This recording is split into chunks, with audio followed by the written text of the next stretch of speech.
एक और टीवी लगा दे। आप सबने अक्सर अपने अपने घरों में बच्चों को टीवी के लिए लड़ते तो देखा ही होगा, पर पुष्पा के घर के हालात कुछ अलग ही थे, क्योंकि उसके घर में टीवी के लिए कोई छोटा बच्चा नहीं बल्कि खुद दोनों सास बहू लड़ रही थी। कोमल बहू, मेरे टीवी देखने का समय हो गया है, तू क्यों इस समय रिमोट लेकर बैठ जाती है? माँ जी, ये समय आपका नहीं मेरा है, क्योंकि इस समय पर वो सीरियल आता है जो मेरा फेवरेट है। अरे बहू, वो तेरा घटिया सा सीरियल रिपीट टेलीकास्ट की तरह रिपीट होता रहता है। इससे अच्छा तो तुम मेरा फेवरेट सीरियल देखा करो। पाजी, आपकी फेवरेट सीरियल में मेरी कोई दिलचस्पी नहीं है, इसलिए अब मुझे परेशान मत करो और टीवी देखने दो। वैसे भी इसके बाद बहुत अच्छी मूवी आने वाली है। क्या इस सीरियल के बाद तुझे मूवी भी देखनी है? अरे तो पूरे दिन और पूरी रात टीवी ही देखती रहेगी तो घर के काम और खाना कौन बनाएगा? तेरी सास? माँ जी, काश ऐसा हो पाता, पर आप तो सिर्फ बैठकर खाना खाना ही जानती हो। राम राम राम राम, घोर कलयुग, घोर कलयुग। हे भगवान, अब घर में बहू नहीं चुड़ैलों का वास होने लगा है। ये सीरियल देख कर ना तू भी चुड़ैल बनती जा रही है और लड़ना सीख रही है। जब देखो तब अपनी सास को उल्टा सीधा कहती है। तेरी माँ ने तुझे वैसे ही कुछ सिखाया है नहीं, और बची कुची कसर तो ये गंदे गंदे सीरियल देखकर पूरी करती है। माँ जी, आप भी कोई भली नहीं है। अब आपकी उम्र हो गई है, हाथ में माला पकड़कर मंदिर में बैठा करो, पूरा दिन तप जप करो। पर आप देख लो, आप तो हर समय प्यार मोहब्बत वाली सीरियल देखना चाहती हैं। अरे मैं तेरी तरह ये लड़ने वाले नाटक तो नहीं देखती, पारिवारिक सीरियल देखती हूँ जिसे देखकर आत्मा को भी सुख मिलता है। टीवी के लिए दोनों सास बहू छोटे बच्चों की तरह लड़ने लगती है। इस वक्त बेचारा अनूप ऑफिस से थका हारा घर आता है और घर आकर वो देखता है कि उसकी माँ और बीवी एक बार फिर से टीवी के लिए लड़ रही हैं। माँ कोमल, आप दोनों फिर लड़ रही हैं, और वो भी एक टीवी के लिए। अरे बेटा, तू तो मुझे जानता है ना, मैं कभी किसी से नहीं लड़ती, पर तेरी बीवी मेरे मुंह में हाथ डालकर मेरा मुंह खुलवाती है ताकि वो मुझसे लड़ सके। हाँ हाँ, आप तो गाय है ना, एकदम भोली भाली सीधी सादी। पर अनूप जी, आपको पता नहीं है, आपकी गाय जैसी माँ ना सिंह भी मारना जानती है। अरे बस करो आप दोनों। ऑफिस में मेरे सर पर मेरा बॉस खड़ा रहता है और घर पर आप दोनों मुझे सुख की रोटी खाने नहीं देते। अब दोनों बस एक टीवी के लिए लड़ती रहोगी। हाय मेरा बच्चा, कितनी मेहनत करता है। चल बेटा, मैं तुझे खाना निकाल कर देती हूँ, क्योंकि तेरी कलमुही बीवी से तो टीवी छूटने वाला नहीं, और मेरा फेवरेट सीरियल वैसे भी खत्म हो गया है। चल बेटा, हम दोनों माँ बेटा खाना खा लेते हैं और इसे इसके टीवी के साथ छोड़ देते हैं। पुष्पा अपने बेटे का खाना निकालने लगती है, वहीं कोमल आराम से अपनी मूवी देखने लगती है। अब इसी तरह से कुछ दिन बीत जाते हैं। सुबह शाम दोनों सास बहू में टीवी को लेकर इसी तरह से जंग छिड़ती रहती। ऐसे ही एक दिन पुष्पा मूवी देख रही थी, तभी कोमल जाकर चैनल बदल देती है। कोमल बहू, ये कैसी बदतमीजी है? मैं टीवी देख रही थी ना। हाँ माँ जी, आपका टीवी देखने का समय खत्म हो चुका है, क्योंकि अब मेरा सीरियल शुरू हो चुका है, और वैसे भी अभी आपका ब्रेक आ रहा है। जब तक ब्रेक आ रहा है तब तक तो मुझे मेरा फेवरेट सीरियल देखने दो। बहू, इतना बड़ा ब्रेक नहीं आता, अब चल जल्दी से मेरे सीरियल पर वापस जा। वैसे भी आज बहुत अच्छा एपिसोड आ रहा है। पुष्पा के कहने पर भी कोमल पुष्पा का सीरियल नहीं लगाती, जिसके बाद पुष्पा को बहुत गुस्सा आता है और वो टीवी बंद करके वहाँ से चली जाती है। पर कोमल को कोई फर्क नहीं पड़ता, वो दोबारा टीवी चालू करके देखने लगती है। अब इसी तरह से हर समय दोनों सास बहू एक टीवी के लिए लड़ती रहती। अपनी माँ और बीवी के बीच की लड़ाई खत्म करने के लिए एक दिन अनूप दूसरा टीवी उठाकर ले आता है। अरे अनूप जी, आप ये क्या लेकर आ गए? आप दोनों की लड़ाई का सोल्यूशन लेकर आया। अब घर में एक नहीं दो टीवी है। एक टीवी हॉल में रहेगा और एक टीवी हमारे बेडरूम में। तुम आराम से बेडरूम में टीवी देखते रहना, इससे ना माँ को दिक्कत होगी ना तुम्हें दिक्कत होगी। ये बेटा, तूने बहुत अच्छा किया जो एक और टीवी लगवाने की सोच ली। अब इसके मूवी से मेरा तो पीछा छूटेगा। पुष्पा बहुत खुश थी, क्योंकि कोमल के लिए अलग टीवी जो आ गई थी। पर कोमल को अपने रूम में टीवी देखने में बिल्कुल भी अच्छा नहीं लगता, और वो कमरे में टीवी लगे होने के बाद भी हॉल में जाकर टीवी देखने लगती है, जिस वजह से एक बार फिर दोनों सास बहू में लड़ाई हो जाती है। बहू, तेरी टीवी तेरे कमरे में लग चुकी है ना, फिर हॉल में आकर टीवी क्यों देख रही है? अब इस टीवी पर सिर्फ मेरा अधिकार है। माँ जी, बोलिए मत, आपका बेटा मेरा पति है और ये टीवी मेरा पति लेकर आया था, तो उस हिसाब से इस टीवी पर मेरा भी उतना ही अधिकार है जितना कि आपका। और वैसे भी मुझे अपने कमरे में टीवी देखने में मजा नहीं आ रहा, इसलिए मैं हॉल में ही देखूंगी। अरे तो उस टीवी को तूने अपने कमरे में शो पीस के लिए लगवाया है क्या बहू? माँ जी, वो शो पीस बहुत जल्द आपके कमरे में लगने वाला है, फिर मैं हॉल में बैठकर टीवी देखूंगी और आप अपने कमरे में बैठकर देखना। आने दीजिए अनूप को, वो टीवी मैं आपके कमरे में ही लगवा दूंगी। अब क्या था, कोमल अनूप के आने का इंतजार करती है और अनूप के आते ही उसे टीवी को अपनी सास के कमरे में लगाने के लिए कहती है। क्या वो टीवी माँ के कमरे में लगा दूं? पर ये टीवी यहाँ है तो तुम्हें दिक्कत क्या है? अच्छी बात है ना, अब तुम दोनों की लड़ाई नहीं होगी। आपको दिक्कत नहीं है, पर मुझे दिक्कत है। मुझे कमरे में बैठकर टीवी देखने में मजा नहीं आता, मुझे हॉल में बैठकर टीवी देखनी है। इसलिए आप इस टीवी को माँ जी के कमरे में लगवा दो, ताकि माँ जी कमरे में बैठकर टीवी देखती रहे। वैसे भी ना उनकी उम्र हो गई है, ये क्या अंदर बाहर करती रहती है बार बार। कोमल की जिद करने पर बेचारा अनूप अपने कमरे की टीवी अपनी माँ के कमरे में लगवा देता है। शुरुआत के कुछ दिनों तक तो पुष्पा अपने कमरे में बैठकर टीवी देखती है, पर कमरे की चार दीवारी से पुष्पा का मन भर जाता है और वो भी हॉल में आकर टीवी देखने लगती है। माँ जी, आप हॉल में बैठकर टीवी क्यों देख रही हैं? यहाँ पर मैं टीवी देखती हूँ ना। आपका टीवी आपके कमरे में लगवा दिया है। बहू, वो टीवी तेरे कमरे के लिए आया था, मेरा टीवी तो यही है, इसीलिए मैं आ गई अपनी जगह पर। देखिए माँ जी, आप ना ये सही नहीं कर रही है। अब वो टीवी आपके कमरे में है ना, आपको अपने कमरे में जाकर टीवी देखना चाहिए। बहू, तू मुझे धमकी देने की कोशिश कर रही है? जाना ही जाती मैं अपने कमरे में टीवी देखने के लिए। तूने अभी तो अपने कमरे में टीवी नहीं देखा ना, इसी तरह मेरा भी मन नहीं लग रहा है कमरे में टीवी देखने का। बोल, क्या कर लेगी? देखिए, मुझे ना उकसाने की कोशिश मत कीजिए, वरना अंजाम बहुत बुरा होगा। हॉल में मैं टीवी देखती हूँ और मैं ही देखूंगी। इस टीवी पर हम सबका हक है, और वैसे भी सुबह से आज तू ही टीवी देख रही है, अब मेरी बारी है। मुझे हॉल में टीवी देखना है, मैं आपको टीवी नहीं देखने दूंगी। अगर आपको टीवी देखना है तो अपने कमरे में जाइए। इस तरह रिमोट लेकर दोनों सास बहू आपस में लड़ने लगती है। तभी अनूप घर आता है और वो देखता है कि उसकी माँ और बीवी पहले की तरह फिर से टीवी के लिए लड़ रही हैं। अब दोनों फिर से लड़ने लगी। अब दोनों ने कसम खा ली है क्या कि मुझे चैन से जीने नहीं दोगी? एक और टीवी लगवा दी थी ना, फिर लड़ाई क्यों कर रही है आप दोनों? देख बेटा, मैं बूढ़ी हो गई हूँ, पर इसका मतलब ये तो नहीं कि मैं कमरे की चार दीवारी में रहूं। तेरी बीवी तो मुझ पर जुल्म करती है, जैसे इसका दिल नहीं कर रहा कमरे में टीवी देखने का, तो सोच मेरा दिल कैसे करेगा कमरे में टीवी देखने का। इसलिए हॉल में आ गई, थोड़ी देर टीवी देख लिया तो तेरी बीवी ने फिर से चालू कर दी लड़ाई। आपके आते ही आपकी माँ कितनी भोली बन जाती है, पर मन की बिल्कुल भोली नहीं है, एक नंबर की दुष्ट औरत है। बस बहुत हो गया, बहुत सुन लिया आप दोनों की बकवास। ये टीवी ही आप दोनों की लड़ाई की वजह है ना। अब इस हॉल में टीवी ही नहीं रहेगा और ना ही आप दोनों की लड़ाई होगी। मैं आज ही इस कलेश की जड़ को ही खत्म कर देता हूँ। जिसके बाद अनूप गुस्से में आकर टीवी ही तोड़ देता है। अरे ये क्या किया तूने? हमारा गुस्सा बेचारी टीवी पर क्यों निकाल दिया?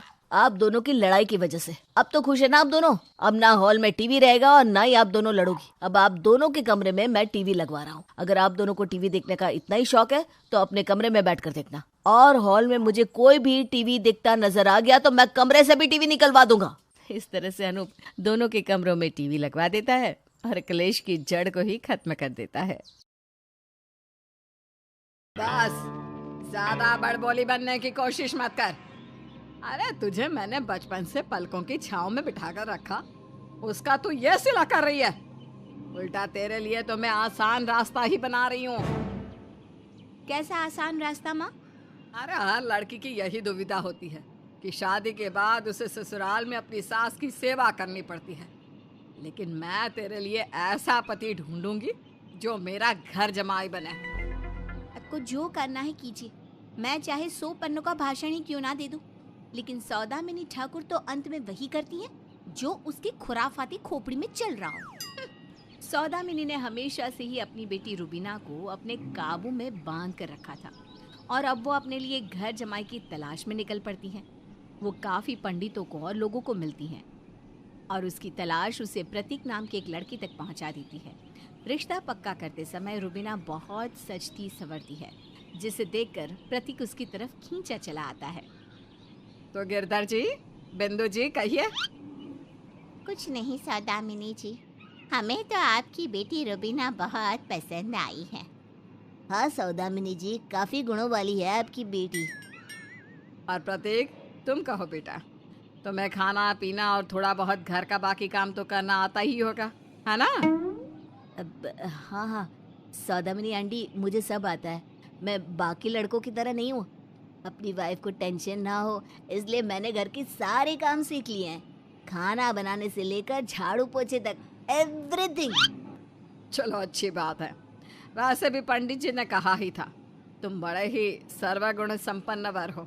तो बोलो बेटा, बनोगे ना हमारे घर जमाई? प्रतीक रुबीना की तरफ एक नजर घुमाता है और मुस्कुराते हुए बिना सोचे झट से हाँ बोल देता है। जी जी, मैं ये शादी करने के लिए तैयार हूँ, और अगर मुझे रुबीना जी का पति होने के लिए आपका घर जमाई बनना पड़े तो मुझे आपका घर जमाई बनने में भी कोई एतराज नहीं है। प्रतीक रुबीना के प्यार में घर जमाई बनने के लिए हाँ कह देता है और फिर रुबीना और प्रतीक की शादी हो जाती है। शादी के बाद सौदामिनी प्रतीक को अपने इशारों पे नचाना शुरू कर देती है। देखो प्रतीक, अब तुम इस घर के घर जमाई हो तो तुम्हारे कंधों पर कई सारी जिम्मेदारियां होंगी। ये लो, ये लिस्ट, इसमें सब लिखा है, क्या कैसे करना है and all the rules and regulations. आशा करती हूँ कि तुम एक अच्छे घर जमाई साबित होंगे और मुझे डिसअपॉइंट मत करना। नहीं नहीं मम्मी जी। प्रतीक एक अच्छे घर जमाई की तरह रोज सुबह जल्दी उठकर किसी भी नौकर या हाउसकीपिंग स्टाफ को डिस्टर्ब किए बिना सबका नाश्ता बनाता। ला ला ला ला ला। बस बस बस, ज्यादा मक्खन नहीं लगाऊंगा। माना कि ब्राउन ब्रेड है, लेकिन फिर भी मम्मी जी डाइट करती हैं फिट और स्लिम रहने के लिए। चलो ये हो गया। अब रुबीना जी के लिए उपमा बना देता हूँ और मस्त सी गर्मा गर्म दूध वाली कॉफी और कपकेक्स।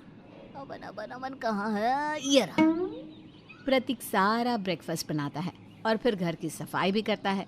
वॉशिंग मशीन में कपड़ों को धुलने डालता है, सौदामिनी की कार धोता है और हर एक वो काम करता है जो एक घर जमाई और नौकर के हिस्से के होते हैं।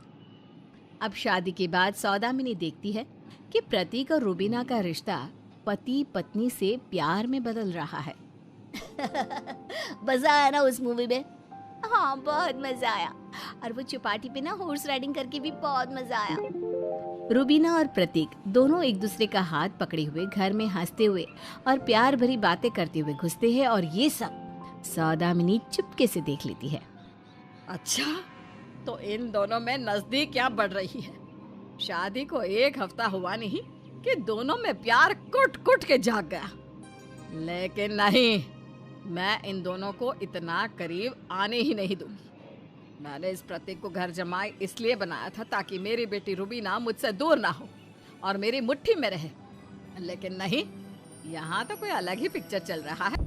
अब जब रुबीना और प्रतीक एक दूसरे के करीब आने ही लगे थे, तब सौदामिनी को ये सब सहन नहीं होता और वो उन दोनों के बीच फूट डालने की कोशिश में जुट जाती है। सौदामिनी रुबीना को प्रतीक के खिलाफ भड़काना शुरू करती है। रुबीना बेटा, तुझे पता है, मेरी सहेली शलाखा बोल रही थी कि उसने प्रतीक को किसी लड़की के साथ करीब आते हुए देखा है, और वो भी थिएटर में। और तो और हमारे घर के बाहर जो बनिए की दुकान वाला है ना, वो भी बोलता है कि रोज प्रतीक पार्क के यहाँ पर किसी लड़की को पिक करता है और उसे ऑफिस से आते वक्त ड्रॉप भी करता है। क्या माँ, आप सच बोल रही हो? अब मैं भला झूठ क्यों बोलूंगी बेटा? सौदामिनी की बातों को सुनकर रुबीना को बहुत बुरा लगता है। क्या माँ सच कह रही थी? क्या वाकई में प्रतीक की कोई गर्लफ्रेंड होगी? हो भी सकती है। आदमी लोग बाहर जॉब पर जाते हैं और जॉब की जगह किसी न किसी एम्प्लॉय से उन्हें प्यार हो जाता है और फिर वो लोग अपनी बीवी को भूल जाते हैं। तो फिर मेरे साथ इतने क्लोज आ रहे हैं, उसका क्या? नहीं, वो सब झूठ है, दिखावा है शायद। रुबीना उदास हो जाती है और ये देखकर सौदामिनी को बहुत खुशी होती है। यही तो मैं चाहती हूँ। अगर ये दोनों ज्यादा करीब आ गए तो मेरी बेटी मुझसे दूर चली जाएगी और मेरे हाथ से छूट जाएगी किसी रेत की तरह, और मैं ये हरगिज नहीं होने दूंगी।